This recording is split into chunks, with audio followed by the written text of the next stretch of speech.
soy Ramón Bernadó, estamos aquí en los estudios de Nueva Alcarria para grabar un programa más de Centauros de la Alcarria, el programa de cine de Guadalajara, y en su primer programa del año 2023.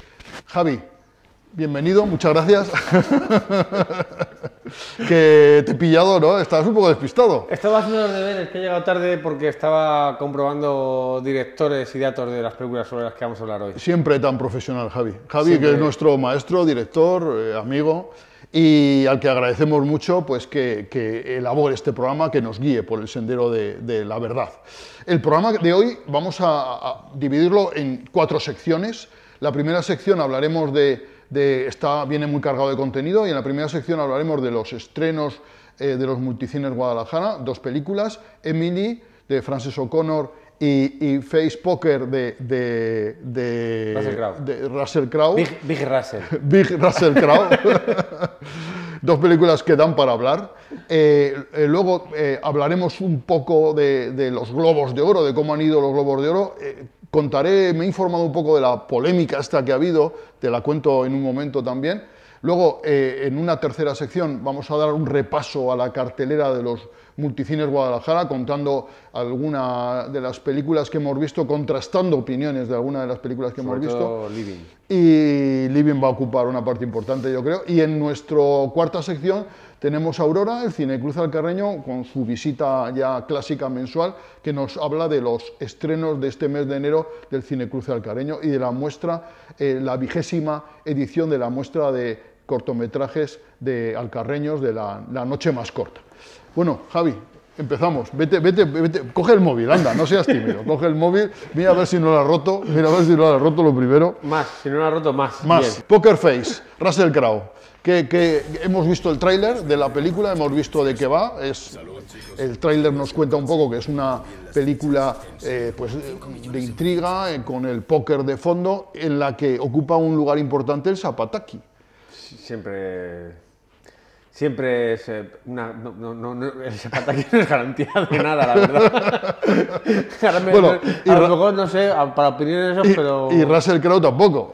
Ya, Russell Crowe, y de hecho es que como director, yo pensaba que era su primera película como director, pero el otro día me dijo Jesús, el gerente del multicines, que no, que es la segunda, que ya había hecho la del Maestro del Agua, que tampoco fue una gran película, ¿no?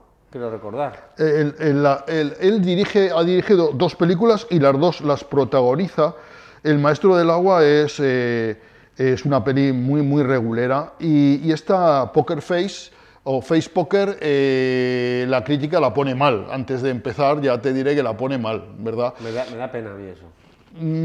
Bueno, no sé, a mí... Russell Crowe sí que yo siempre he tenido como un grandísimo actor y bueno, es verdad que no sé si decir que anda desnortado o que está a otras cosas, pero las últimas producciones que ha protagonizado o las que ha salido, a no ser que me corrijas, creo que no están al nivel de lo que es él como intérprete. Claro, Russell Crowe tuvo una época dorada, que es la época esta en la que hizo de gladiador, en la que luego hizo de capitán de barco, que fue una época... Pues fíjate, a mí la época en la que me enamoré de Russell Crowe empieza antes, de hecho creo que el Oscar que le dan con Gladiador, se lo dan no por Gladiador, sino porque se lo debían. Porque ya lo habíamos visto en El Dilema, creo que era una película en la que ya salía como Big Russell, que hacía un papelón, y en L.A. Confidential, que hacía otro papel espectacular. Y luego, así un poco anecdóticamente, también salía en Rápido y Mortal, la de Sam Raimi con Sharon Stone. Sí, es verdad. Esa es una película bastante olvidable, por cierto. Bueno, es Sam Raimi. Al que le guste Sam Raimi, sí, es un western con un toque muy minoritaria, podríamos decir. Sí. Pero El Dilema y La Confidencia son 2 peliculones. Sí. Y yo ahí me enamoré de Russell Crowe. Bueno, y en Master and Commander está estupendo también. Y eso es Master and Commander para mí es la película definitiva de barco. Sí, y es una peli sensacional. Sí, que una pena que porque hubo otras producciones no se llevara el Oscar aquel año, pero es una película sensacional, efectivamente. Luego tenemos Emily, que es un biopic de la escritora Emily Bronte, y que escribió Cumbres Borrascosas, que fue una chica que murió muy joven y que, a pesar de su juventud, tiene una obra literaria muy interesante, que tenía una relación muy intensa, tuvo una relación con su hermana muy intensa, muy compenetradas, y malas relaciones con algunos de los novios que tuvo, ¿no? Entonces, es un biopic largo de más de 2 horas que yo creo que promete ser interesante. A mí este tipo de biopic que me dan a conocer personajes posiblemente para mí desconocidos, ¿no? A mí me gustan, ¿no? Porque tienen ese punto didáctico, ¿no? ¿No era una recreación un poco con elementos de ficción, un poco imaginada de la vida de Emily Bronte? No, el tráiler... ¿O me estoy equivocando yo? Yo el tráiler lo he visto muy natural, me explico. No, el tráiler tampoco cuenta gran cosa, sí que presenta unas imágenes interesantes y yo lo he visto bastante natural. Igual tiene esos elementos, claro, no he visto la película, no te sé decir, La Javi. actriz protagonista, para quien vea Sex Education, es la chica protagonista de Sex Education. Sí, que es muy curioso, en Sex Education es muy normal, esto parece que tuviera 17 años y aquí parece que tuviera 35. O sea que... No parece que tenga 17 en Sex Education. No, 17, no, pero el emplear actrices mayores para interpretar papeles de adolescentes es una cosa que se hace mucho. Sí, claro, porque estamos muy acostumbrados a ver a gente adulta haciendo personajes de adolescentes, ¿no? Ahí tenemos los personajes estos de A salir de clase, era mi época. A salir de clase. Que yo no la veía, pero que ya los veías aquellos y bueno, claro, tenían que ponerse a vivir solos porque si no aquello no había...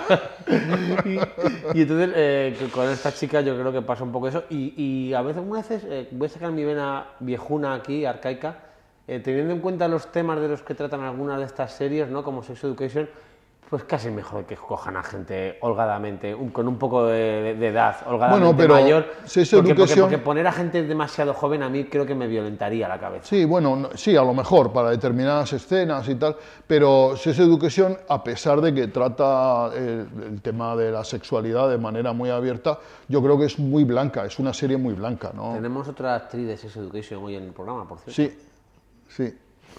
Bueno, nada más de los estrenos. No.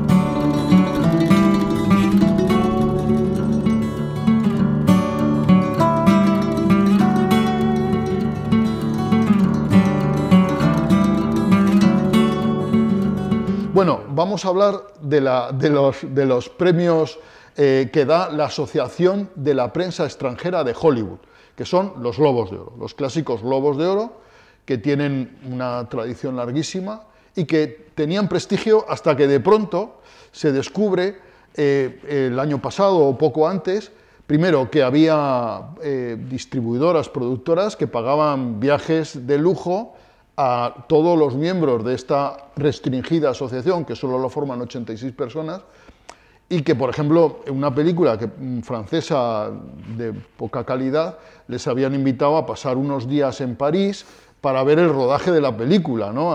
Y entonces, claro, ya ese tipo de cuestiones que exceden el que te manden un póster o que te manden un objeto de recuerdo, algo de valor simbólico, pues hizo caer sospechas sobre la asociación, y luego la casualidad de que entre todos sus miembros no hubiera ni un solo negro, que eso llamó mucho la atención también. Entonces, el año pasado la ceremonia no fue a televisión, no se retransmitió, estuvo en un circuito muy restringido y no hubo alfombra roja, no fueron famosos, y este año pues parece que los Globos de Oro vuelven a resurgir, y este año sí que han ido un montón de famosos, hemos visto rostros muy conocidos, muy famosos, y, hombre, Spielberg, por supuesto, pero es que estaban Tarantino, un montón de actrices, que, por cierto, ha llamado mucho la atención en Los Mentideros, que el mal gusto de los modelos de las actrices, estas cosas que se comentan en las páginas rosas, dice que había mucho mal gusto, ¿no? Bueno, no sé yo este tipo de cosas. Y este año, los Globos de Oro, el gran triunfador ha sido Steven Spielberg, con su película Los Fabelmans, que es un retrato de su época adolescente, ¿no? en la que cambian de domicilio, se rompe su familia y él pues aprende a hacer películas, ¿no? Aprende, sobre todo una cosa, en la película se muestra bien cómo aprende el montaje, ¿no? El montaje y la dirección de actores, ¿no? Ayudado de otros niños de su edad, ¿no? Componiendo películas que están muy bien retratadas, ¿no? Es una película que de entrada no me llama la atención, pero me llama la atención porque es Spielberg. Y Spielberg ya me enseñó el año pasado con West Side Story que películas que no me llamen la atención por su trama, si las dirige él, debo ir a verlas y darles una oportunidad. Aún así me duele mucho lo que ha pasado, el fenómeno este que se ha dado hoy en día en la globalización, que la película ya está para verla en cualquier método, medio, para cualquier persona que tenga interés en verla, aunque aún no se ha estrenado en cines de España. Y me da mucha pena porque es una película que para disfrutarla diría al 99% que habrá que verla en cines. Ramón, una cosa que hayamos comentado antes, que puede ser punto de... Te he dicho que tenía algo de ficción la película de Emily. Te voy a leer la sinopsis, lo que dice literalmente de la película de Emily. Emily cuenta la vida imaginada de una de las autoras más famosas del mundo, Emily Bronte. Aquí la clave está en el término imaginada. Las críticas dicen el bien modulado debut de O'Connor, la directora, no pretende ser una recreación fiel de los hechos de la vida de las Bronte. En cambio, tiene éxito en un nivel mucho más complicado, dándonos una Emily psicológicamente viva. Radiant Simonificalia. Ya está. Nuestro amigo Rafa me va a criticar por jugar con el apellido extranjero de esta persona. El otro día me dijo que Emily Cantor, la protagonista del Descubierto, que dije yo que era un apellido muy bueno, dijo que Cantor en polaco significa oficina. O sea, que me imagino llamarme Javier Oficina. Wilding. Bueno, pues Radeyan dice que la película retrata la época victoriana con una sensibilidad moderna.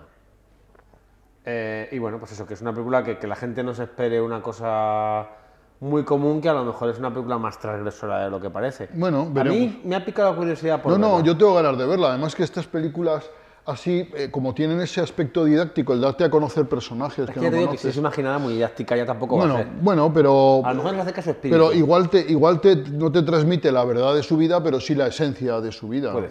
Puede ser. Aprovecho ahora que estamos hablando de Emily para recordar a nuestros espectadores que los multicines todos los jueves proyectan 2 películas en versión original, que esta semana serán esta Emily y Living, que es la película de la que vamos a hablar ahora, que es una película en la que se puede disfrutar del siempre excepcional Billy Nighy. ¿Cómo se dice Billy? Billy He dicho Nighy, pero a lo mejor no se dice así. Yo creo que es Nighy, ¿no? Nighy. Sí, yo creo que sí que es Nighy. Pero bueno, bien también, ¿eh? Bien Por también. esto Rafa no me va a criticar, porque como es inglés blanco, pues no va a haber críticas. Claro. Las críticas me llegan si me equivoco con el apellido de alguien de color. De color o de una mujer. Sí. Bueno, pues... De alguna minoría étnica, pero en inglés le puedo llamar Nighy, Nichi o Richie. Bueno, pues esta película es un remake, dicen, de Vivir, de Ikiru, de Akira Kurosawa, una película de 1952 que a su vez estaba basada en una obra literaria, ¿no? Entonces, yo creo que más que un remake de la película de Kurosawa es una adaptación de la novela, ¿no? Porque en realidad tiene poco que ver con la película de ¿La has visto, Kurosawa. la de Kurosawa? Sí, en su momento la vi, pero la recuerdo levemente y lo que recuerdo no se parece en nada. Es la historia de un burócrata, el señor Williams, ¿no? Que es el jefe de una oficina, de una sección en el Ayuntamiento de Londres, ¿no? Y que es el típico burócrata, como te puedes imaginar un burócrata inglés, ¿no? Estirado, serio, de pocas palabras y muy cuadriculado, ¿no? Y todo va así hasta que hay un comité de señoras de un barrio que quieren que hay un pedazo de solar ahí que está abandonado desde la guerra y quieren que ahí se construya un pequeño parque, ¿no? Y se encuentran estas señoras con la burocracia, les mandan de una oficina municipal a otra, nadie se quiere ocupar, y hay ese montón de expedientes que acumula nuestro protagonista, el señor Williams, pues lo deja en una bandejita que dice: aquí no molesta, ¿no? Eso es una frase que hace: aquí no molesta. Que se repite varias veces. Que repita, y que es simplemente que eso ya va a fallecer ahí en el limbo de los justos, ¿sabes? Eso que ahí está, bueno, ahí no molesta ni molestará nunca, claro, porque está ahí. Entonces, bueno, la película está un poco vista en parte vista desde el punto de vista de un nuevo funcionario, ¿no? Un nuevo funcionario que entra No estoy para nada de acuerdo con tu sinopsis. Estoy muy agradecido por tu comentario. Pero es que además creo que es uno de los problemas que tiene la película, que se está viendo reflejado en la sinopsis que estás haciendo. Puedes seguir adelante. Bueno, y el joven funcionario pues cuenta un poco ahí, cuando llega ahí, un poco de manera muy restrictiva le van informando de cómo funcionan las cosas en esa oficina municipal, que esa oficina municipal en realidad es una mesa alargada con otra mesa al fondo, y que hay 5 personas ahí mirándose la cara, únicamente separados por montañas de expedientes así, ¿no? No quiero contar más de la película porque ya casi lo he contado todo. Cuando se hace un guión, ¿no? Sueles hablar del elemento desencadenante y luego del primer giro de la trama, entre los puntos de... Entonces, claro, tal y como cuentas tú la historia, parece que está centrada en esa sinopsis, que es lo que pasa cuando empiezas a ver la película, que va a estar centrada en ese personaje del nuevo funcionario, porque le ponen toda la atención a él en ese principio. Sí. Mentira, porque ese personaje sale al principio y sale al final. Este personaje es una especie de excusa para introducirnos en la oficina y presentarnos al señor Williams. Claro, lo que pasa es que a mí eso me despista, porque además la segunda cosa con la que estoy en desacuerdo es que en el papel de esas mujeres pueda funcionar como elemento desencadenante de nada, que no creo, tampoco. No, y además no es mi intención por eso, que eso sea así, claro, me explico. Simplemente he relatado como el principio de la película, claro, ¿no? Pero entonces, esta película al final... Porque el desencadenante de que él, vamos a contar, ¿no? Algo más, de que él intervenga de manera activa para... El desencadenante de la película es un señor que es gris al que le detectan una enfermedad terminal. Correcto. Esa es la película. Entonces, ¿y cómo va a afectar eso a su vida?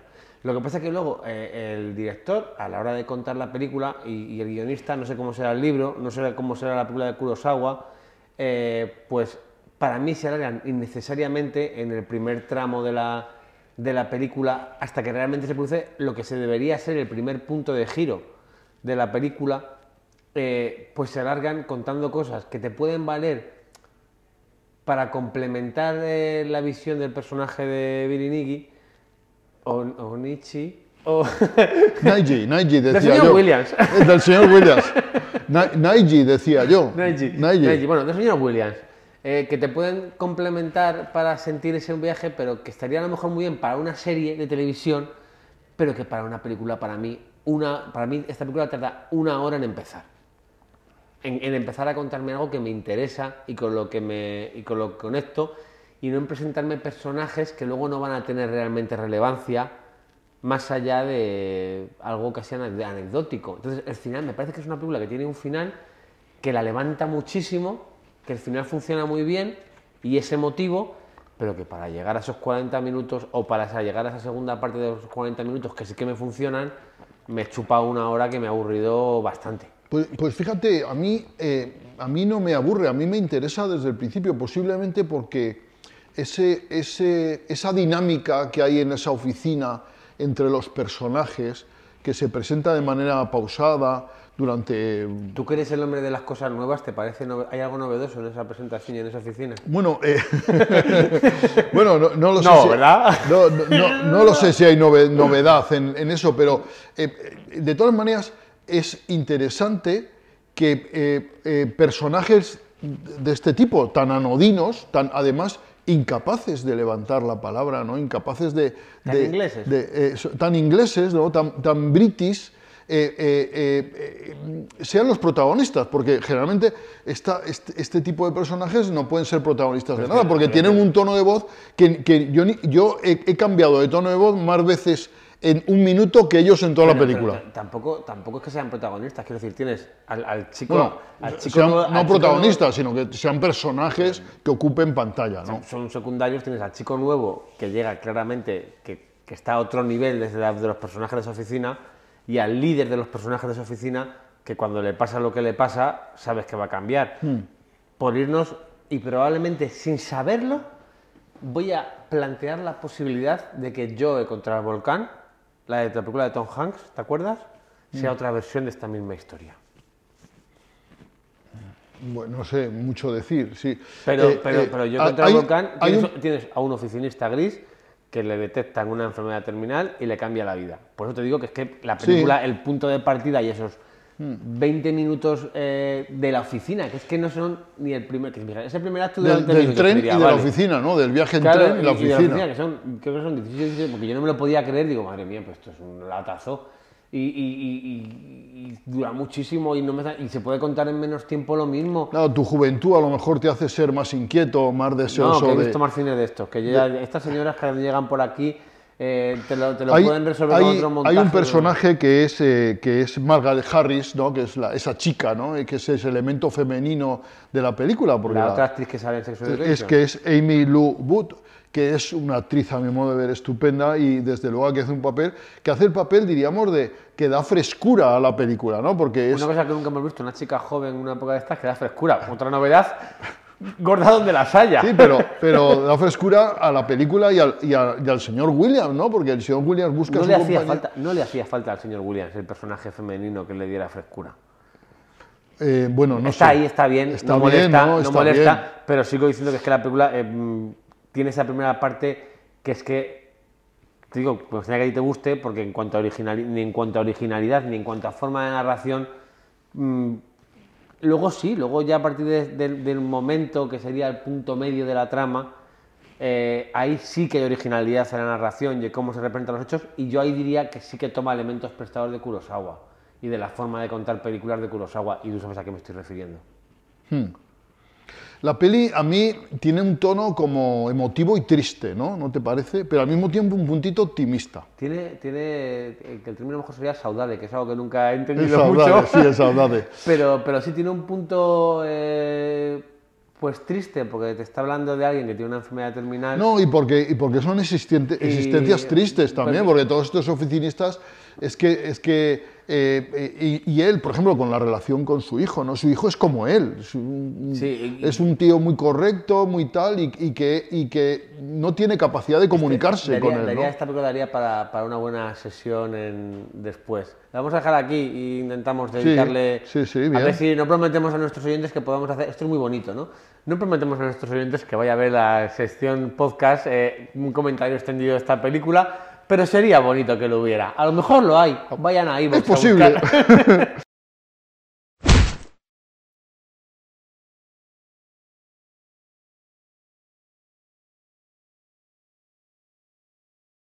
Y luego otra de las películas que tú querías comentar es Zoe y la tempestad, Tempête, que sería el subtítulo en francés. Que me la he dormido. Y que es una película de Christian Digas. Digay sería en francés. Bueno, es una película que yo titularía La familia y sus caballitos. Te explico.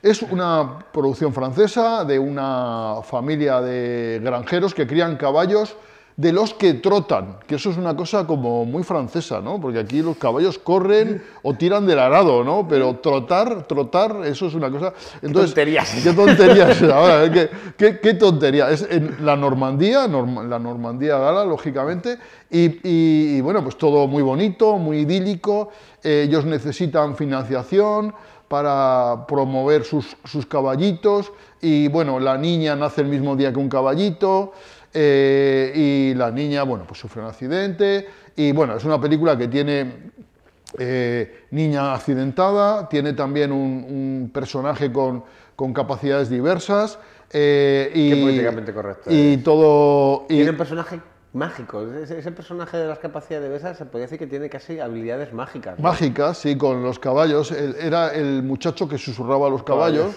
Y bueno, pues la familia pues muy unida y todos muy felices, y al final gana el caballito y arreglado. Seamos sinceros. Es una película absolutamente empalagosa, es una película que sigue además unos caminos absolutamente trillados que no hay ni la más mínima de las sorpresas en ella. O sea, a mí, encima, con una cosa al final de todo el mundo es bueno, entonces ahí no hay malos en la película, todo el mundo termina siendo bueno. Al final. Podemos decir que es una película como las que tantas veces han hecho Estados Unidos de persona con un trauma físico o algo así que consigue superarse a sí misma y en este caso a través de la relación con los animales. Pero yo creo que es una película que para el público que le gusten ese tipo de películas está bien, porque está bien hecha. Mira, yo escribía en mi blog en holasorroman.com, me había olvidado de soltar mi cuña semanal, que es una película que a cierto público puede salir de ella diciendo ¡qué bonita! Claro, con ese tono rintintín, ¡ay, qué bonita! Y tal. Y que a mí... Qué frío tienes el corazón. Que a mí no me lo parece, a mí me parece de verdad una película... de todos los negros franceses nos cuelan de vez en cuando, cuelan buenas películas, pero nos cuelan también unos esta película bodrios. Perfectamente podría haber estado hecha en Inglaterra o en Estados Unidos. No, en cualquier sitio. O sea, quiero decir que la factura de la película es buena, el género de la película lo tenemos sobradamente conocido y a mí me ha aburrido y me ha dormido porque no me gustan estas historias, no me atraen y porque me he planteado verla de que por los caballos laboral. Pero no me digas que no es raro lo de que troten en lugar de correr, pero bueno, ¿y por qué trotar y si pudiendo correr? Es una cosa súper rara. Son franceses. Bueno, vamos a hablar de películas que realmente nos interesan. A ver, que yo tenía la duda de Mi vecino Otto y NMR, ¿eres? Sí, RMN, Resonancia Magnética Nuclear. ¿Da lo que prometía RMN? A mí es una película, es de Christian Mungiu, que es el director de 4 meses, 3 semanas, 2 días, ¿verdad? Y es una película rumana, para que nos quede claro, y tuve la suerte de ir un jueves y la vi en rumano, lo cual me volvió muy contento porque fui de casualidad, no recordando que efectivamente se podía ver en versión original. Y es en un pueblo, se desarrolla en un pueblo en Transilvania, no es de vampiros, cuando uno dice Transilvania todo el mundo piensa en vampiros, no es de vampiros, y entonces es una película en la que de pronto en una empresa, en una panificadora que hay, que es prácticamente la única empresa después de haber cerrado minas que queda en el pueblo, es un pueblo que comparten rumanos, búlgaros, un poco multirracial, de pronto contratan a unos trabajadores extranjeros, concretamente de Sri Lanka, de Ceilán. Más extranjeros todavía. Más extranjeros, ¿no? Y eso crea el caos en la población. Hay un movimiento ahí de xenofobia en la que se dicen cosas tan bestias como que ese pan lo van a tocar estos que pueden transmitir enfermedades a los que luego coman el pan o cosas así, ¿no? Entonces hay una asamblea municipal en la que participan. Curiosamente se desarrolla en la Casa de la Cultura, que es algo tremendo, ¿no? En la que se oyen cosas terribles, cosas que a mí me revuelven las tripas profundamente. Es una película que me dejó muy afectado. Te digo una cosa, es una película que probablemente sea muy necesario ver ahora que tenemos esta pequeña polémica, y me van a permitir que haga un comentario relacionado con la actualidad provincial, esta polémica que hay en Azuqueca, tu localidad, con el tema del centro de refugiados, que van a hacer un centro de refugiados para pues, ucranianos no desplazados, por ejemplo, y hay una parte de la población que está aprovechando para soltar toda su xenofobia contra este proyecto. O sea que son películas que a veces nos parece que es en esos países, cuidado, que estas cosas no son tan de otros países. No. Aquí los argumentos que aquí se esgrimen se pueden oír aquí también, o sea, que eso es terrible, ¿no? Hay también una trama, una subtrama. En realidad el protagonista está dividido el protagonismo entre un individuo que deja su trabajo en Alemania, porque no deja de ser un individuo que crea problemas, y vuelve a su pueblo, en donde está liado con una y al mismo tiempo intenta mantener un matrimonio con un hijo que, por cierto, ha cogido miedo porque vio algo terrible cuando iba por el bosque camino del colegio, ¿no? Y esa subtrama también subyace, ¿no? Y en realidad el protagonismo está entre la gerente de la panificadora y este individuo, ¿no? Este bruto, diríamos. Y es una película, a mi modo de ver, muy interesante, que tiene muchas cosas dentro de la película y que es digna de ver, ¿no? Bueno, A ver, ¿y mi vecino Otto, qué me cuentas de ella? pues es una película que, fíjate tú, que es una comedia con Tom Hanks, ¿no? Comedia Tom Hanks que a mí me recuerda mucho a Daniel el Travieso, no porque esté Daniel, sino por el vecino este malhumorado, este vecino gruñón. Señor Wilson era. Sí, ¿Era el señor Wilson? no me acuerdo. Creo que sí que era el señor Wilson. Sí, es posible que sí.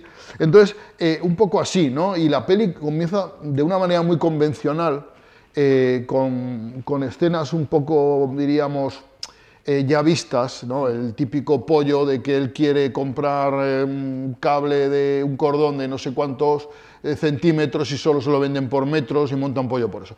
Chorradas de estas. Pero luego la peli hace flashback, nos va contando un poco la historia del vecindario en realidad, de él también, del conflicto que tuvo con alguno de los vecinos, de por qué está así, ¿no? Por qué se ha vuelto un viejo gruñón. Y hay un detonante que es una vecina hispana que viene y que es un torbellino, es una familia, ¿no? Con un marido bastante torpe, ella embarazada, con 2 niñas. Entonces eso sirve un poco de revulsivo para Tom Hanks, que hace un papel estupendo, lo hace muy bien, la verdad. Y es una película que, no siendo una gran película, siendo una película mediocre, a mí me gustó bastante, ¿no? Una película mediocre. Bueno, una vez más hay que ver el género al que se circunscribe la película, lo que pretende, y yo por lo que has dicho, pues igual, una comedia amable, que es lo que esperábamos encontrarnos, ¿no? Sí, una comedia, pero tiene elementos dentro de ella que son importantes, que son dignos de Pues eso tener suma, en Ramón. cuenta. Entonces Eso ya no suma, podemos eso decir que sea suma, sí, mediocre, porque a lo mejor lo que está haciendo es elevar el nivel de lo inicialmente propuesto y ser una cosa que vas a ver esto, pero cuidado que también tiene su mensajito. Entonces sí, ya no es tan mediocre, Ramón. bueno, sí. Me gusta mucho que me corrijas porque me mejoras.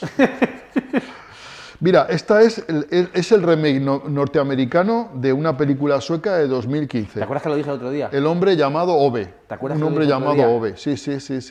Y sin mirarlo, solo por memoria. Pues efectivamente, un hombre llamado Ove, que es una película de 2015, que yo no recordaba mucho, pero efectivamente hice el comentario en su momento, o sea, que sí que vi, y que me pareció regulera, ¿sabes? A esta le he puesto, por si quieres saber la nota, para que te hagas idea, un 6,55, ¿vale? Y a mí, yo salí contento del cine, me explico, o sea, que no salí disgustado. Bueno, Ramón, pues intentaré ir a ver RMN. Muchas gracias por los consejos y me tengo que ir, ¿no? Ya. Sí, porque ahora viene Aurora y vamos a hablar de las películas que se van a proyectar en el Cineclub Alcarreño durante este mes de enero.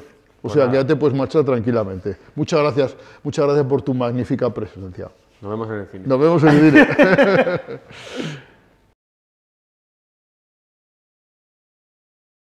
Seguimos aquí en Centauros de la Alcarria y tenemos con nosotros a Aurora del Cineclub Alcarreño, ya su casa. Sí, Aurora, claro, bienvenida gracias. a tu casa, Muchas gracias. feliz 2023. Igualmente. ¿Qué tal ha empezado el 2023 el Cineclub Alcarreño? Cuéntanos. Muy bien, la verdad es que hemos empezado con fuerza. Empezamos el día 9 con una película iraní, Hit the Road se llama, es una película de Panay. La verdad es que tuvo mucho éxito, vino mucha gente. Y ¿Sabes que Panahi es el hijo de Jafar Panahi, sí, verdad? Sí. Es un director que el Cineclub siempre ha seguido. Sí. La gente no sé si recordará Taxi en Teherán o Sí, El Globo Blanco. Sí, esta es la primera película del hijo. Sí. Es una película, a mí me ha gustado, es entretenida. Es una película, una road movie que llaman, ¿no? Que cuenta la historia de una familia que en principio no sabes muy bien, está haciendo un viaje y no sabes muy bien qué es lo que ha pasado, ves que hay algo ahí que no cuadra con un viaje de vacaciones. Es una pareja con 2 hijos, uno adulto y otro niño, que el pequeño es un torbellino. Es la fuerza de la película, es graciosísimo, que le da un toque de humor, a pesar de que estás viendo que se mastica un drama ahí y tal. Y bueno, es muy bonita de ver, saca algunos paisajes espectaculares. La película es una huida, en realidad al hijo lo llevan a la frontera para que salga del país porque ha tenido problemas con la justicia. No explica muy bien qué problema es, pero bueno, ya se va intuyendo por lo que hay. Sí, que al niño le Sí, engañan le van diciendo engañando, que se va a que buscar una casar, novia, ¿no? que se va a dar, bueno. Y luego juegan con un perro que está moribundo, bueno. Mezcla muy bien lo que es el drama que está viviendo la familia con unos toques de humor bastante simpáticos. El niño, de verdad, si sigue así va a ser una estrella porque A mí me llamó la atención llena la pantalla. Sí. de esta película que el coche era un escenario, Sí, que es como si fuera una obra de teatro, casi, que se podría casi hacer. ocupa el 50% de la peli, ¿no? Sí, sí, está divertida. Y luego la película tiene, claro, como van en el coche, pues habla mucho de la música del país. Entonces, bueno, yo creo que se llama además Hit the Road porque como que son los éxitos de carretera, ¿no? Como los éxitos. Y bueno, una música curiosa que nos presenta hasta un Julio Iglesias iraní, porque acaba con uno que podía ser perfectamente. Y bueno, está bien, la película se ve bien, está bien dirigida. ¿Y qué tal fuisteis de público y con muy esta...? Bien, y fueron como unas 100 personas. Ah, qué bueno, qué así bien. que bien, está respondiendo bastante bien la gente este año. A pesar de que solo proyectamos un día, pero el público más o menos es igual que el del año pasado, que proyectábamos 2 días. Bueno, eso es... Lo que pasa es que da gusto porque entras a la sala y hay 100 personas, pues parece como que, ¿no? Como que tiene más ánimo, ¿no? La película tiene más fuerza. Hay más ambiente, ¿no? Más ambiente. Tiene que cuando éramos 50 el lunes y 50 el martes, que parece que te da un poco de tristeza. Bueno, pues este sistema, la verdad es que os está funcionando muy bien, porque evita el gasto de una proyección más. Nos ahorramos dinero y bueno, y si va la tenéis misma igual de gente público. al final, pues es de lo que se trata, que la vea. Es mucha estupendo, gente la eso es película. estupendo. Eso demuestra que tenéis un público incondicional, Sí, hombre, Aurora. eso está claro. El Cineclub tiene... Selecto e incondicional. Incondicional, sí, sí. Además, gente que va a ver lo que le pongamos. O sea, porque mucha gente va y no sabe lo que va a ver. Eso está muy va bien. el lunes al está muy Cineclub y ya está. Y La segunda película del mes, la del día 16 de enero. Pequeña Flor, es una película francesa que la dirige Santiago Mitre, que es el director de Argentina en 1985, que es un director ahora pues en auge con todo lo de los Goya. Bueno, le han dado un Globo de Oro, me parece. Le han dado el Globo de Oro a la mejor película de habla no inglesa, efectivamente. Esta es una película que se desarrolla en Francia. El protagonista es una familia argentina que emigra a Francia y es un poco una... Bueno, pero ella es francesa y él es argentino.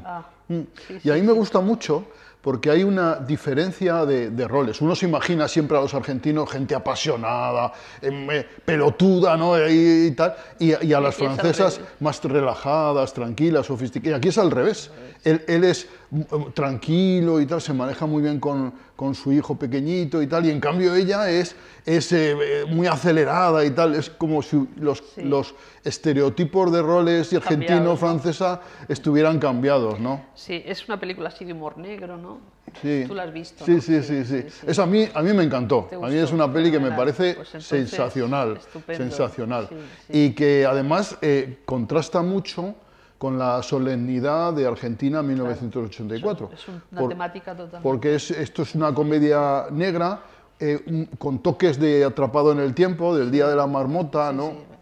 Y hay un personaje que es el vecino, que es el asesinado continuamente, ¿no? Efectivamente. A mí es una peli que me parece muy divertida, y muy agradable de ver. Yo creo que lo que pasa es que a lo mejor, también te digo, que es una película en la que hay que conectar con ella, porque si no puede ser que te chirríe, ¿no? Porque diríamos que tiene esa sucesión de asesinatos, pues no dejan de ser un poco gores, ¿me explico? Ya. Bueno, a ver qué tal. Luego el día 23 tenemos lecciones de idioma, Language Lesson, de Natalie Morales, es una película americana. Y la historia es la relación de un alumno con su profesor a través de Zoom de clases de idiomas. Entonces, bueno, tiene un tono cómico. Natalie Morales es la protagonista y la directora. Sí, es la que hace de profesora de español, efectivamente, sí. Aquí en la película hace de puertorriqueña. Es puertorriqueña. Ella es cubana, pero en la película hace como si fuera...